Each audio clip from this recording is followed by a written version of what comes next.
So yeah, let's talk about Bafana Bafana, right? I mean, the boys are feeling incredibly inevitable at the moment, and it doesn't matter who we're facing. It just feels like we can beat anyone at any given moment.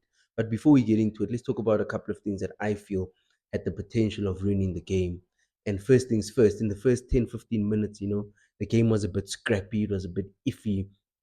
And that's not an indictment on the team or the manager, but rather on the pitch conditions. And I think Safa and the stadium management team have dropped yet another stinker. It's like they didn't know that we are going to host this game 3 months ago. They announced that we're going to be facing Lesotho here, and we're going to be facing Nigeria at the very same stadium.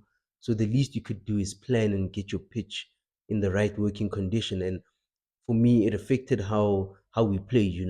Bafana is a carpet playing football team. They like to keep it on the floor. But yeah, I guess it is what it is. And then the second thing for me, it was the ref, especially in the first 10 minutes. Again, that guy was handing out yellow cards as if he was Father Christmas. If a guy got bitten by a mosquito, he was handing out a yellow card. It was absolutely ridiculous.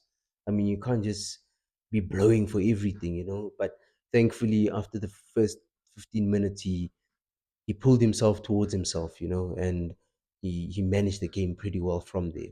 But anyway, let's talk about the good performers. Mohaun Kota, fresh out of Saudi Arabia. Huh?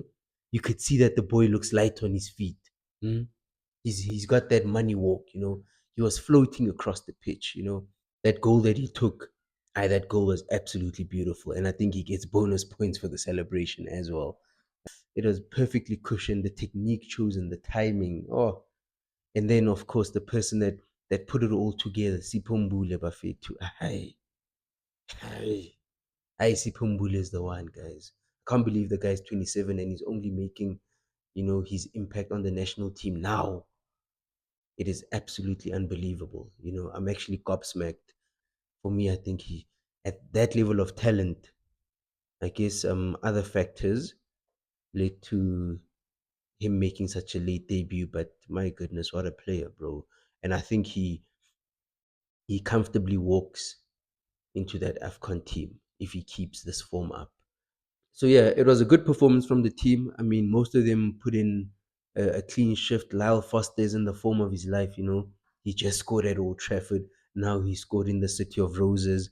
You look at Mr. Investec there, Mr. Reliable again put in a stellar shift in the middle of the park. But I'd like to think that this game was a nice warm up. As much as we don't have to beat Nigeria, I think if we can get it over the line